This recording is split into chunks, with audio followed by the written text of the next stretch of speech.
Back on now with Aron Silverstein and James Curtis, our guests from CMH Label Group, the team behind Bridgerton's classical pop covers.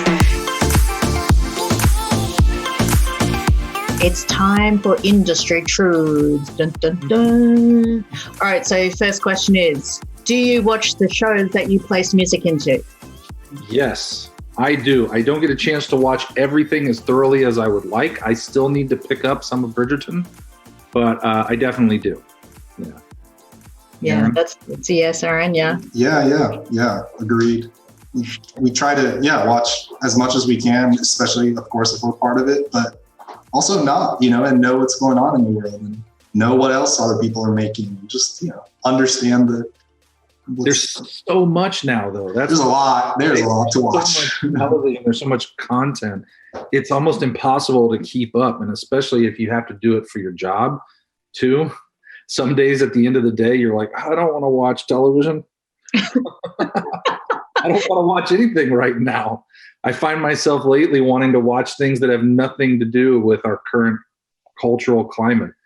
Like I watch modern shows, but then I want to go watch like old reruns of Columbo and the Rockford Files or Golden Girls, something so far removed from what we are all supposed to be watching. Yeah, or I'll watch something and it's like, oh, I wonder how they cleared that. Like, oh, how did they get that song in there? I'm like, I can't even follow the plot because I'm just listening, to the soundtrack, which is okay. It's fine. I'm glad I like what I do, but work imposing its will upon you. Yeah, it's like, wow, they got that artist, so. Yeah, well, the question is then, are you able to sit back and watch a show and just enjoy it and get lost in it, or are you constantly kind of music supervising it? I mean, Aron. No, I can definitely watch. I think I have to the mindset is I'm going to sit down and watch this comedy and laugh. Like that's my job, So yeah, but yes, sometimes I'll watch films and the soundtrack. And it's not a distraction. It really is. I'm just pulled in by the music because it's really good and it works, And so, yeah, sometimes the music for sure is the main focus unintentionally for me. Yeah, fair enough. Well, so I wanted to move into the artist perspective a little bit with you. I know, speaking as a previous artist, how impactful it is when you find someone who actually knows what they're doing to believe in you as an artist and your music. And I know how much of a huge amount of resources that go into driving and maintaining that traction for that artist. Sometimes it just doesn't work out though, right? So when do you determine it's just not working? As far as a focus for VSQ, it's not so much a question of whether or not they're working, it's a question of whether or not a project's working. And it's, I think that one of the hardest things to do with so many stakeholders involved at the label is to kind of keep everybody on the same page. And if that's just a daily chore anyways, but if it's just not really happening naturally, if the struggle becomes too great, it's almost kind of like a relationship, right? Relationships are work. They say that, right? But if a relationship is too much work, then it's not working. It's the same thing. There are just some projects where the work becomes excessive and there's a sort of loss involved and you have to go, that's it. This isn't working. That's plain and simple for me. I can't think of another way to say it with regards to the VSQ stuff. I have other things that I've been involved with as far as artists go, but that's actually kind of true too. If it's almost like a relationship, if it's too much of a struggle to kind of keep things afloat, it's time to sever ties. Yeah, and how do you have those tough conversations when it's time to cut the ties? That's a tough one too, because you do have to sort of figure out at what point you're at some kind of a loss, and when you're so deep in an investment of time, more than anything, it's time. A lot of times there's money already being spent on things, but a lot of time it's time and you're living with something and you don't want to let it go. Whether that's a particular project, whether that's a person that you're working with. Yeah, I don't know. It's tough. It's tough to make that call. Sometimes you wind up stalling a little bit. But, if you've kind of made up your mind that something's not working, it's sooner rather than later. You just kind of put it out there, whether that's saying to the crew, this piece of music isn't working, or this design is not working, or this person isn't working anymore. You just kind of have to have those hard conversations sooner rather than later once you've realized that. But that also, you kind of procrastinate on that too, because you've invested so much already. Aron, how about I ask you this one? If you could go back in time and give advice to your younger self, what would that be? Probably ask more questions.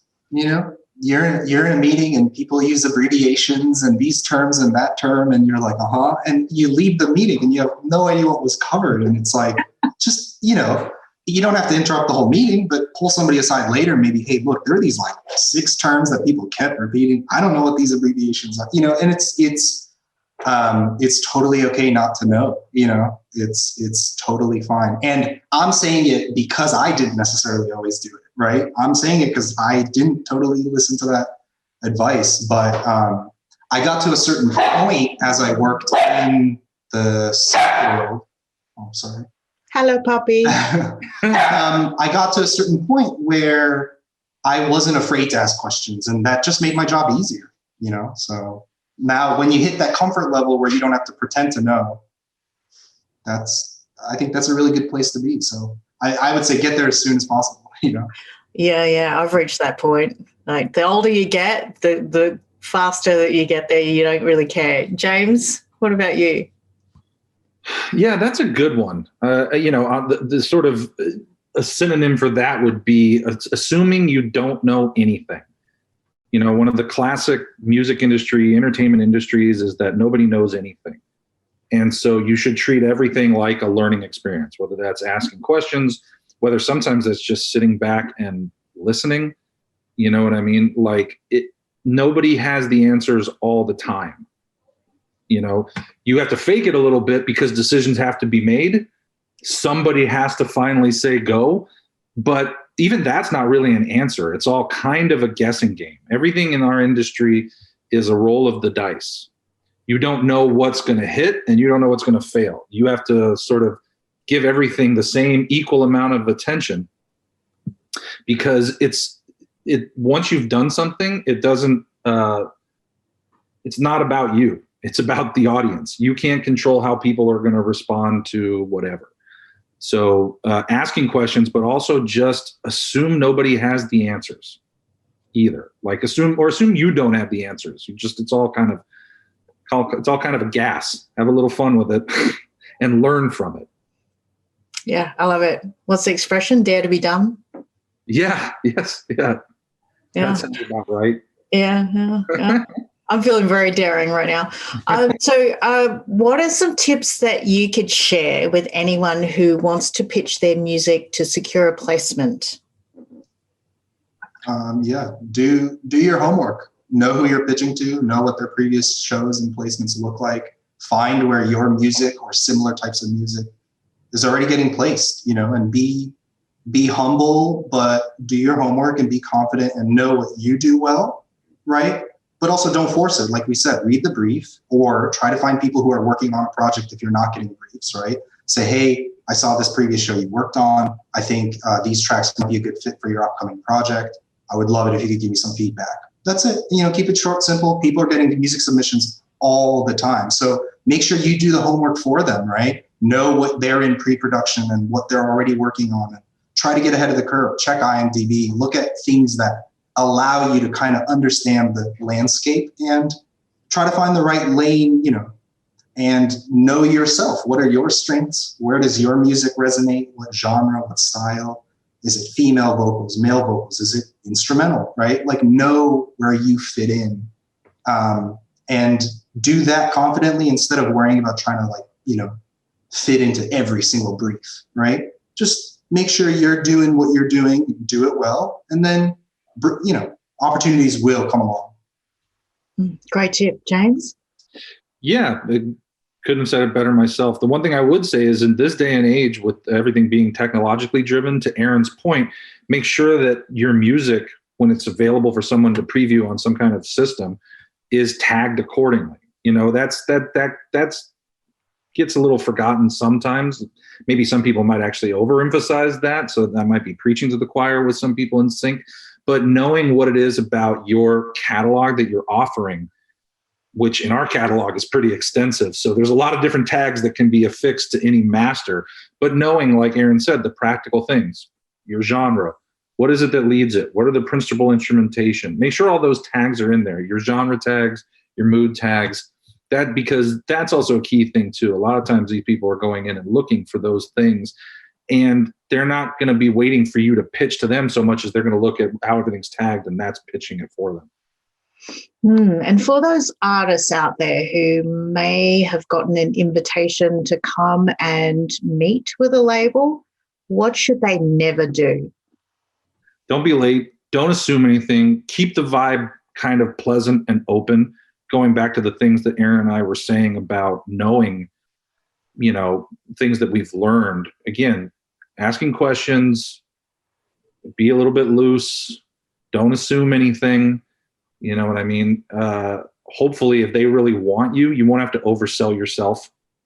Just kind of, you know, it sounds lame, but it's almost like be yourself. You know what I mean? And don't try to be anything you're not, because that's never going to help you in any fashion whatsoever.